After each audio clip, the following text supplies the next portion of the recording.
Hello and Jai Hind student, welcome back to your own channel Sartan Rupani. Yes my dear rising stars, ये channel आपका है. Class 9th ICSC के मेरे rising stars का है. आज बारी है हिस्ट्री के चैप्टर द मौर्यन एम्पायर. हाँ, बहुत इंपॉर्टेंट चैप्टर है.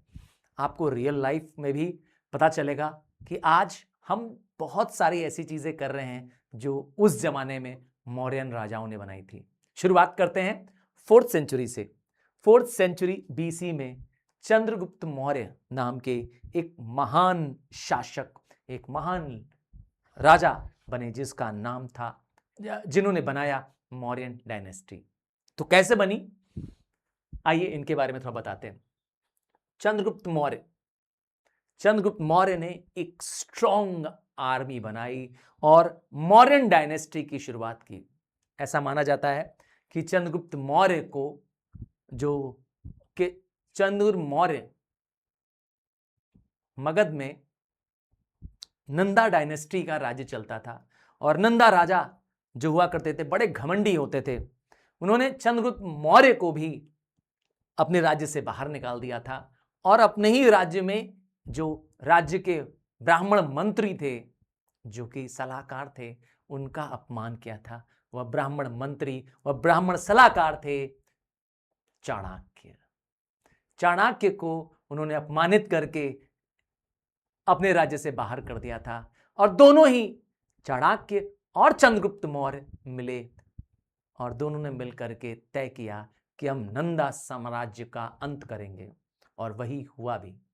हाँ, वही हुआ ही. चंद्रगुप्त मौर्य ने चाणक्य, जिसे हम कौटिल्य के नाम से भी जानते हैं, की मदद से महापद्म नंदा, जो नंदा डायनेस्टी के महान रूलर थे, उन्हें हराया और आखिरी रूलर धननंदा को भी हरा करके पूरे मगध पर अपना राज्य स्थापित किया. और न सिर्फ मगध को जीता, उसके बाद चंद्रगुप्त ने कौटिल्य की बात मानते हुए उनके अंडर में एक बड़ी विशाल सेना बनाई और ग्रीक सत्राप्स को से लेकर के, मतलब नॉर्थ वेस्ट इंडिया से लेकर के साउथ तक भारत के चप्पे चप्पे पे मौर्य साम्राज्य को स्थापित किया. इनके बाद आएंगे इनके पुत्र बिंदुसारा. आइए जानते हैं कहां से मुझे मिली ये सब जानकारी. अब आप पूछेंगे कि सर इतना कैसे आप जानते हैं मौर्यन डायनेस्टी के बारे में. तो सबसे पहले मौर्यन डायनेस्टी के बारे में जो लिटरेरी सोर्स है, जो किताबें हैं, वो बताती हैं. और उनमें से एक किताब है अर्थशास्त्र, जिसे खुद कौटिल्य, जिनको विष्णुगुप्त भी कहते हैं, चाणक्य भी कहते हैं, इन्होंने लिखी थी. क्या है इस किताब में? ऐसा माना जाता है ये पहली किताब है जो अर्थ से संबंधित है. सर, अर्थ मतलब कैसे, धन दौलत, और शास्त्र मतलब होता है इसका प्रिंसिपल, इसको मैनेजमेंट करना.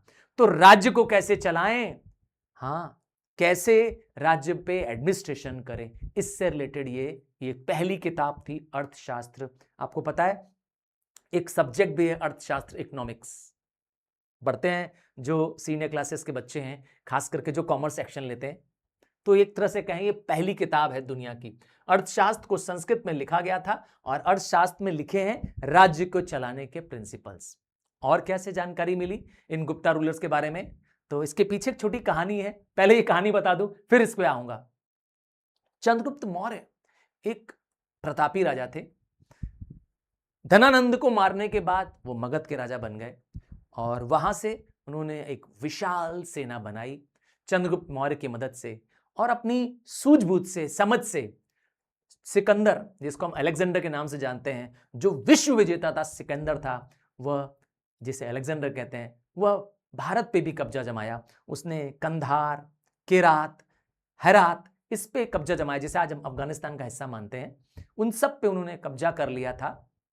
और जब अलेक्जेंडर वापस लौटा तो उसके जो कमांडर्स थे, वो उन्होंने उस हिस्से को अपने कब्जे में ले लिया और उस कमांडर का नाम था सेल्यूकस. सेल्यूकस के पास बड़ी ग्रीक सेना थी और वह इंडिया पे अटैक कर रहा था. और चंद्रगुप्त मौर्य ने अपनी एक विशाल सेना के साथ उसका मुकाबला किया और न सिर्फ मुकाबला किया बल्कि सेल्यूकस को हरा दिया. ग्रीक जनरल सेल्यूकस को हरा दिया. इसीलिए मैंने कहा ना, बहुत शूरवीर, बहुत सूझबूझ से काम करने वाले थे चंद्रगुप्त मौर्य। और न सिर्फ हराया, बल्कि हराने के बाद चंद्रगुप्त मौर्य ने उसकी बेटी, सेल्यूकस की बेटी हेलेन से शादी कर ली। हेलेन बहुत खूबसूरत थी, उसे शादी कर ली और अपने ससुर को, ध्यान से सुनिएगा, ससुर समझ गए ना अब, सेल्यूकस को 200 हाथी इनाम में दिए, हाँ गिफ्ट में दिए। और ससुर ने क्या दिया याद कराने के लिए तो मैं कह रहा हूं, सेल्यूकस ने क्या दिया? सेल्यूकस ने चंद्रगुप्त मौर्य को कंधार, जो अफगानिस्तान में है, हेरात, केरत, ये राज्य सारे दे दिए। मतलब चंद्रगुप्त का राज्य कहां से चलता था, आप समझ सकते होंगे कितने बड़े राज्य का मालिक था। पर यह सब कहां लिखा था? यह सब लिखा था इंडिका में। इंडिका, अब यह कैसे किताब बनी? तो जब सेल्यूकस लौटे तो अपने सारा साम्राज्य, जो भारत और उसके आसपास का साम्राज्य था, उसने चंद्रगुप्त मौर्य को दे दिया और अपनी बेटी भी दे दी, हेलेन। साथ में उन्होंने अपने राजदूत को, एक ग्रीक एम्बेसडर को चंद्रगुप्त के राज्य में स्थापित कर दिया कि मेरी जहां बेटी है वहां ये एक एम्बेसडर, मेरा एक राजदूत रहेगा। हाँ, ये राजदूत पत्र लिखता था, किताबें लिखता था, और उनकी एक किताब जिसका नाम है इंडिका, मतलब इंडिया का। तो उसने इंडिया में जो देखा, जो सुना, चंद्रगुप्त के राज्य को देखा, किस तरह से राज्य चलता था, यह सब कुछ, हाँ जितनी मैंने तुम्हें कहानी बताई, ये सब उसी इंडिका में लिखी है। मैंने कहानी बताई ना चंद्रगुप्त मौर्य की कैसे शादी हुई। हाँ, अब इनसे पता चलता है महान राजा चंद्रगुप्त मौर्य के बारे में।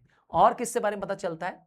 तो कुछ आर्कियोलॉजिकल, हाँ कुछ जमीन से खोद करके निकाले गए पिलर्स हैं, एडिक्ट्स हैं, जिसमें खोद करके, गोद करके लिख दिया, जिसको आप मिटा नहीं सकते हैं। देखिए, कागज तो सड़ जाएगा, है ना, पर जो चीज पत्थर में गोद के लिख दी जाएगी तो एनग्रेव कर दी जाएगी, उसे एडिक्ट कहते हैं। अशोका नाम के राजा, इसीलिए मॉडर्न डायनेस्टी के बारे में इतना कुछ जानकारी है हमारे पास।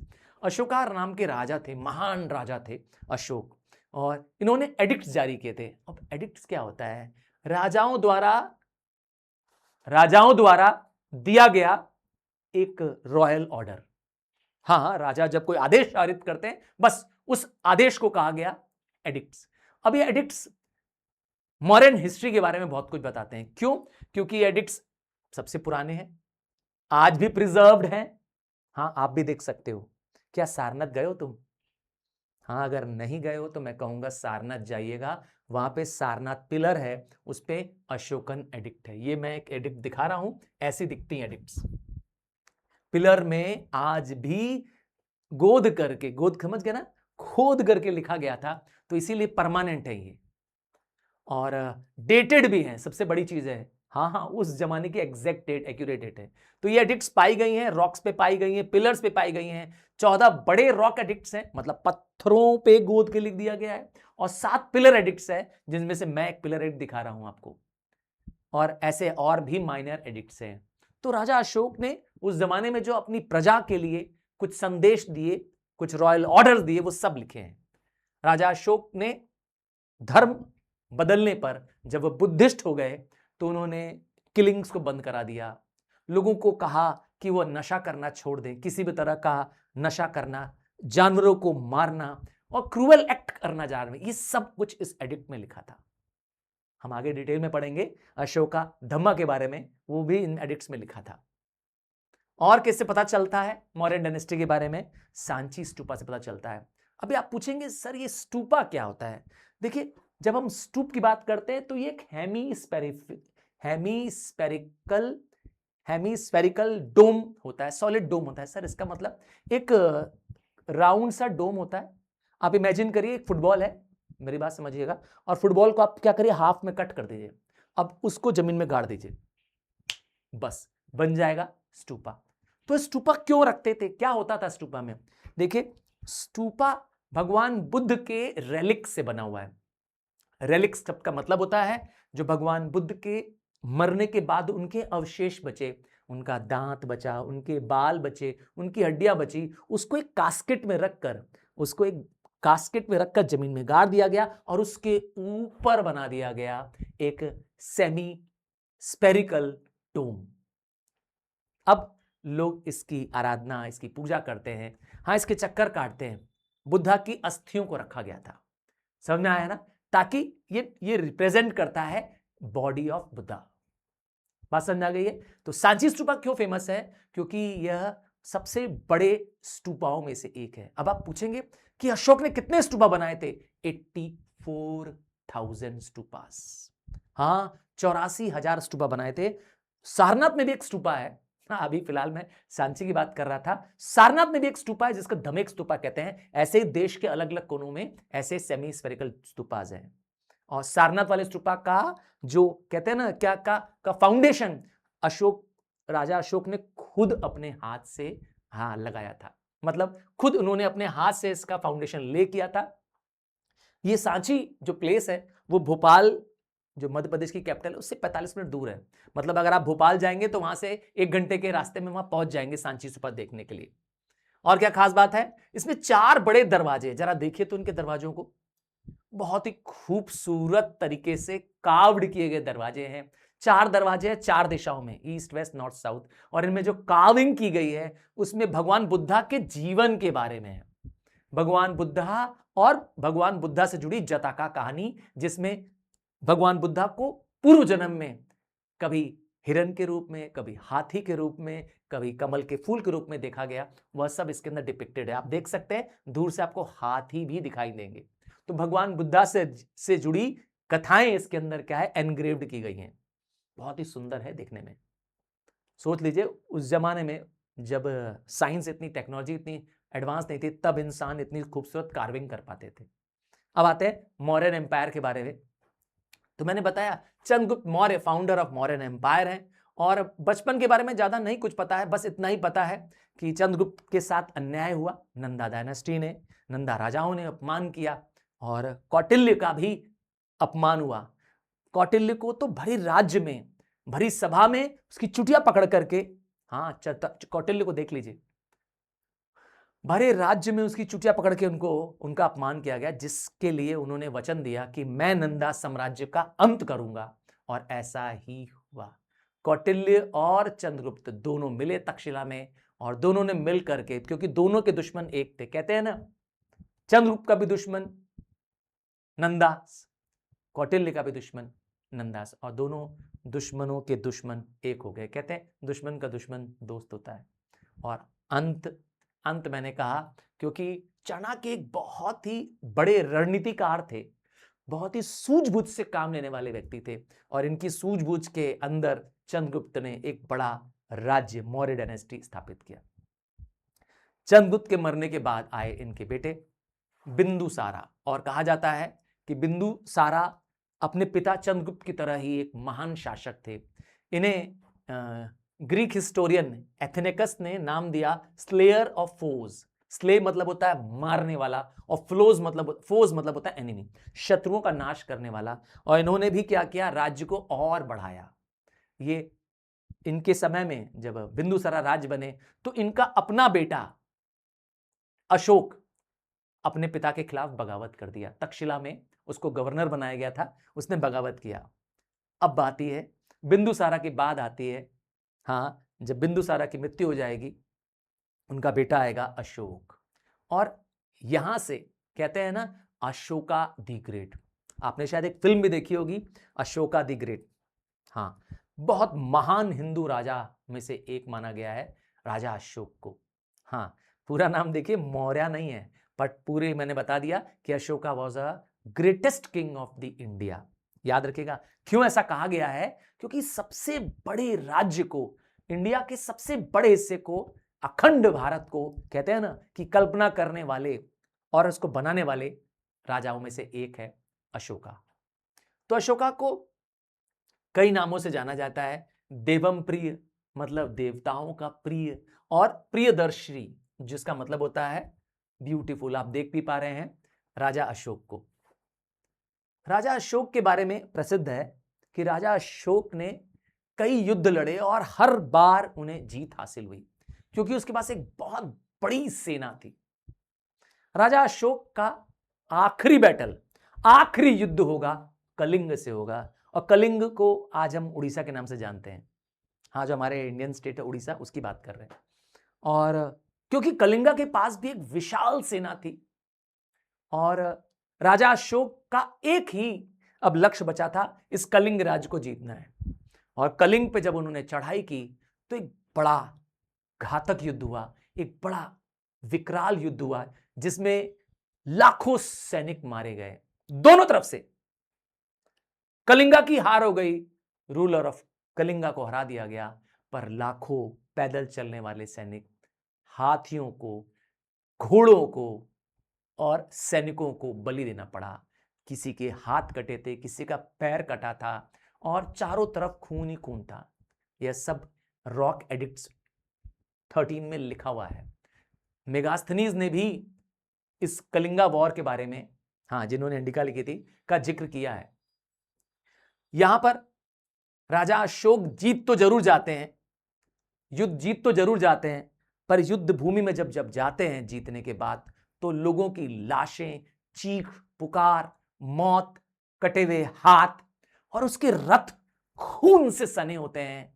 उन्हें उन्हें गिलानी महसूस होती है, उसे अपमानित महसूस होता है, उन्हें अपने आप पे गिल्टी होती है, उन्हें लगता है कि उन्होंने बहुत बहुत गलत किया है। और यहां से उनका जीवन, कहते हैं, युद्ध से हट जाता है, मारकाट से हट जाता है, हिंसा से हट जाता है, और वो तय करते हैं राजा अशोक कि मैं अब अहिंसा का जीवन जीऊंगा। और उन्होंने अपना धर्म परिवर्तित कर लिया और उपागुप्ता नाम के एक बुद्धिस्ट मॉन्क के अंडर में रह करके उन्होंने बुद्धिज्म को अपना लिया। हाँ, और न सिर्फ अपनाया बल्कि पूरे राज्य में, पूरे विश्व में जहां तक संभव था, बुद्धिज्म को फैलाया। ऐसा कई बार कहा गया है कि second to Buddha is Ashoka. सही सुन रहे हैं मेरी बात को? तो क्या हुआ? कलिंगा वॉर खत्म हो गया, क्या बदलाव आया? देखें, कलिंगा वॉर में पर्सनल और political life of Ashoka change हो गई।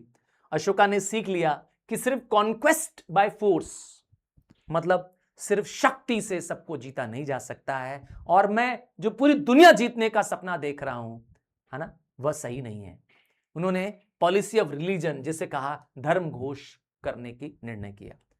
कलिंगा के बाद उन्होंने हंटिंग करना छोड़ दिया, मीट खाना छोड़ दिया, लग्जरी का जीवन, ऐश आराम जो राजाओं के पास होता है, आपको पता ही है, वो शान और शौकत का जीवन छोड़ दिया। अशोका ने बुद्धिज्म को स्टेट रिलीजन डिक्लेयर कर दिया, मतलब अब मेरा भी धर्म है और मेरे राज्य वालों का भी, मेरे राज्य के नागरिकों को भी अब बुद्धिज्म अडॉप्ट करना पड़ेगा। जो जेल में बंद कैदी थे, जो कलिंगा के वॉर के कैदी थे और जो पहले से कैदी थे, उनको भी, उन पे भी दया की गई, उनको भी अब दया की गई, उनको एग्रीकल्चर वर्क सिखाया गया, और इस तरह से कलिंगा युद्ध के बाद देश में तरक्की आ गई, क्योंकि देश में पैदावार कई गुना बढ़ गई। पर अशोका ने युद्ध करना पूरी तरह से बंद कर दिया। तो कितना फैला था अशोका का राज्य? तो अशोका का राज्य आप देखना चाहेंगे तो अशोका का राज्य यहां पर देखिए, यहां पर आप देखेंगे अफगानिस्तान है।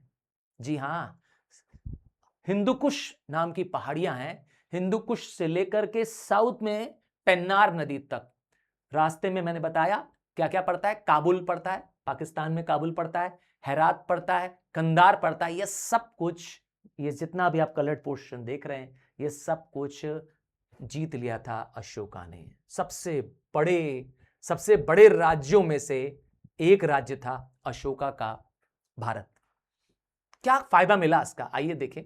तो अशोका के एम्पायर को कहा गया है पैन इंडिया कैरेक्टर, मतलब जब भारत भर में, लगभग पूरे भारत में ही उन्होंने अपना राज्य स्थापित किया, जिससे पूरे भारत में एक सरकार, अलग अलग सरकारें नहीं है, छोटे छोटे हिस्सों में राज्य नहीं बटा हुआ है, इसे कहा गया पैन इंडिया कैरेक्टर। अर्थात पूरे भारत को एक राजा द्वारा जो राज्य करे उसे कहते हैं पैन इंडिया कैरेक्टर। इससे क्या फायदा मिलेगा, आइए इसको बताते हैं। छोटे छोटे राज्य बनना बंद हो गए, क्योंकि छोटे राज्य फिर आपस में लड़ते रहते थे, पर यहां पर था पूरे भारत पे, यह संपूर्ण अखंड भारत पर मौर्यनों का राज्य चलना। और क्या खास बात थी, establishing of trade links with foreign countries. Bharat सा दूसरे देशों के साथ, फॉरेन कंट्रीज के साथ अच्छे संबंध बन गए, और तो और भारत और स्ट्रांग हो गया।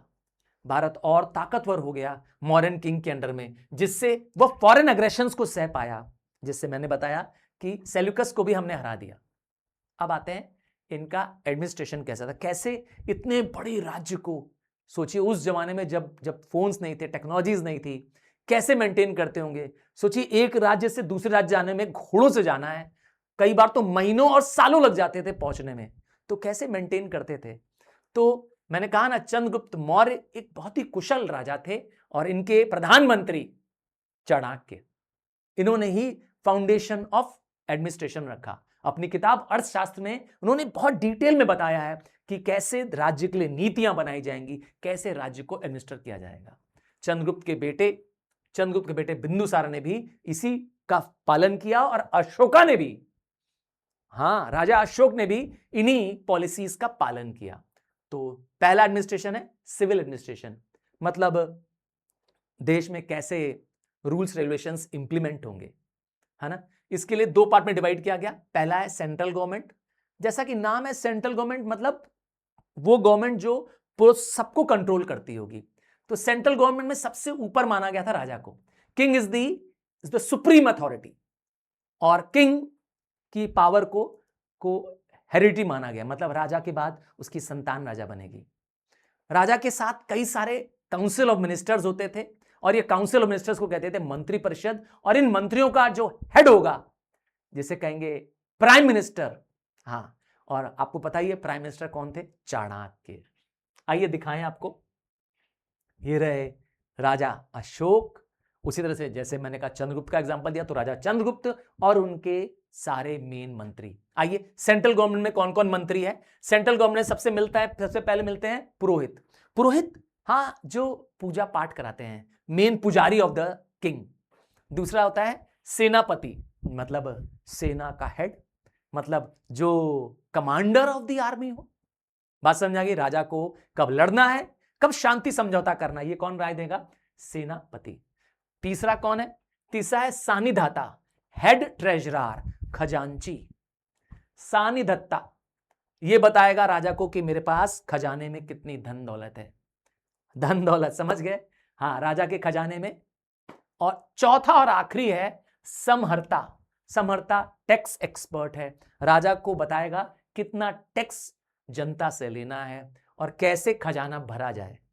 बात समझ आ गई। तो इस तरह से सेंट्रल गवर्नमेंट में 4 मंत्री मेन हुआ करते थे, इन सब के ऊपर था प्राइम मिनिस्टर। अब आता है प्रोविंशियल गवर्नमेंट, क्योंकि राज्य अलग अलग प्रोविंसेस में बटा हुआ था। एक राज्य बहुत बड़ा है, भारत राज्य बहुत बड़ा है, पर उसके अंदर छोटे छोटे क्या है, प्रोविंस है। प्रोविंस का जो हेड होता था उसे कुमार या आर्यपुत्र कहते थे। आप देख पा रहे हैं, ये जो कुमार या आर्यपुत्र कोई आम आदमी नहीं है, राजा का ही कोई संतान है, मतलब कोई प्रिंस ही, कोई राजकुमार ही क्या बन सकता है, एक प्रोविंस का हेड बन सकता है। जैसे मैंने आपको अशोक के बारे में बताया था, बिंदुसारा का बेटा अशोक क्या था, कुमार बन गया था। कहां का, तक्षशिला का उसको कुमार बनाया गया था।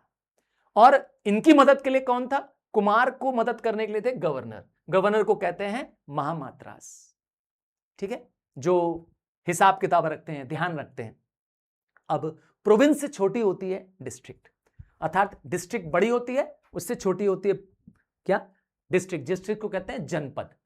अब इस जनपद में 3 अधिकारी थे, प्रदेशिका, राजुका और युक्ता।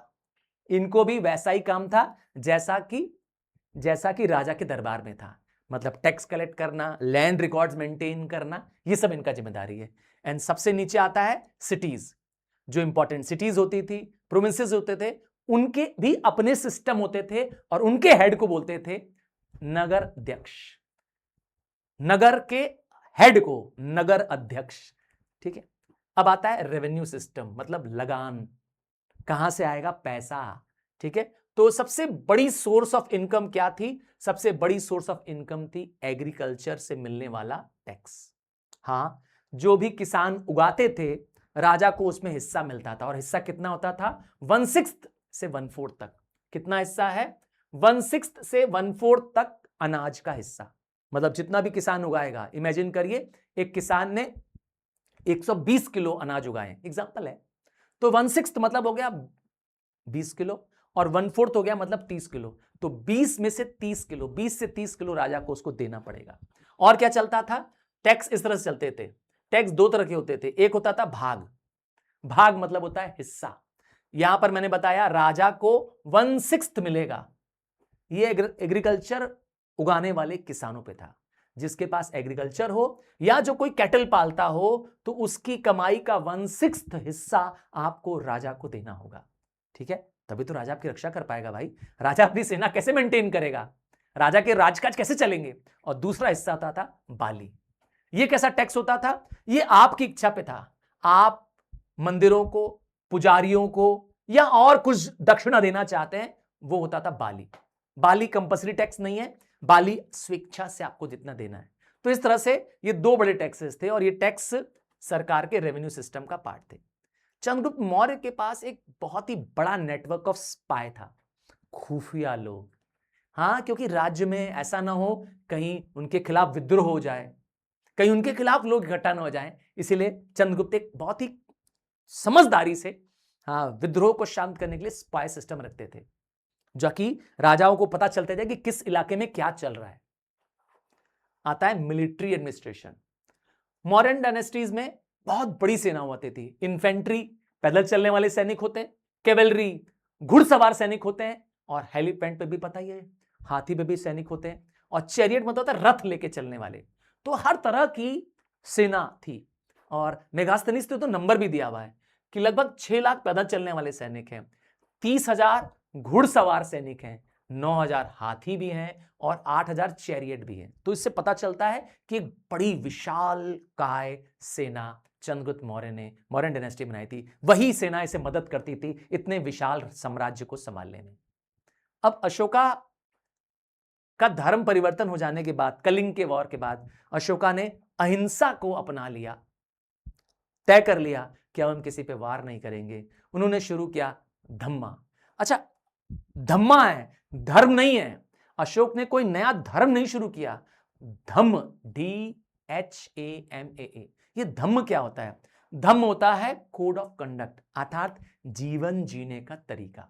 ये एक मॉरल लॉ है, आप कैसे अच्छे व्यक्ति बने, सदाचार वाले व्यक्ति बने, गुणों को अपनाएं, मॉरलिटी, काइंडनेस, रिस्पेक्ट शो करें, बस ये है धम्मा। कोई धर्म नहीं है, कोई नया रिलीजन नहीं है। बात समझाया? क्या क्या प्रिंसिपल है धम्मा के? अशोका के धम्मा में कहा गया कि आप अपने बड़ों की इज्जत करिए, बच्चों से प्यार करिए, अहिंसा रखिए, अर्थात किसी को मारिए नहीं, चाहे वो पशु ही क्यों ना हो, अच्छे कर्म करिए, हाँ क्योंकि Karma returns, respect all religion, सभी धर्मों का समान रिस्पेक्ट है, कोई धर्म छोटा कोई धर्म बड़ा नहीं है। एंड लास्ट, डिसअप्रूव्ड रिचुअल्स, कोई दिखावे के रिचुअल्स, रिचुअल्स क्या होता है? कर्मकांड करना, दिखावे के लिए पूजा पाठ, जैसे जानवरों की बलि दे देते हैं लोग, है ना, अगरबत्ती जला देते हैं, या और भी तरीकों से जो भी, मतलब रिचुअल्स करने से उन्होंने मना कर दिया। कहा सच्चा करना है तो अच्छा बिहेवियर रखना है, अच्छा इंसान बनना है ना, मैंने पहले ही कहा था। अब आता है इसका इंपैक्ट क्या पड़ा, अशोका के इस पॉलिसी का, इस धम्मा का असर क्या पड़ा? सबसे पहला असर पड़ा कि लोग अच्छे हो गए, लोगों ने राजा की पॉलिसी को अपनाया, देश में रिलीजियस टॉलरेंस हुआ, लोग मिलजुल के सौहार्द के साथ, प्रेम के साथ सभी धर्म के नागरिक रहने लगे। और तो और अशोका के धर्मा से लोगों के अंदर एक मॉरल लाइफ आई, लोगों का जीवन परिवर्तित हो गया, किसी भी तरह का अपराध जैसे चोरी, डकैती, ये सब लोग करना बंद कर दिए, क्योंकि अंदर से लोग कहते हैं ना, मन से वह लोग क्या हो गए? पवित्र हो गए, साफ हो गए इन धम्मा को अपना करके। और आखिरी, पब्लिक वेलफेयर, क्योंकि राजा को अब राज्य करना आसान हो गया। अब राजा को मालूम था कि सेना में बहुत खर्च नहीं कर रहे हैं, और वो पैसे जो बच रहे थे उन्होंने पब्लिक वेलफेयर में खर्च करना शुरू किया। राजा ने लोगों के लिए नहर बनाई, कुएं खुदवाए, आश्रम बनाए, हाँ बहुत सारे ऐसे काम किए जिससे आम जन को फायदा मिल सकता था, गरीबों का भला हो सकता था। और सच में ऐसा माना जाता है कि उस समय कोई गरीब बचा ही नहीं, सब सुखी थे, धन्य धान्य से परिपूर्ण थे। यह है मौर्यन एम्पायर, और गर्व से होना चाहिए कि हम इस एम्पायर के कभी ना कभी हम भारतवासी हिस्सा थे। तो आप बताइए कि 3 राजाओं का मैंने नाम लिया, चंद्रगुप्त मौर्य, उनके बेटे बिंदुसारा और तीसरा अशोक। आप सबसे ज्यादा किससे प्रेरित हुए? हाँ, कमेंट में नाम लिखिएगा, मैं देखना चाहूंगा मेरे राइजिंग स्टार्स आप किससे प्रेरित हुए थे। मैंने तो तीनों की छोटी छोटी स्टोरीज भी बता दी थी।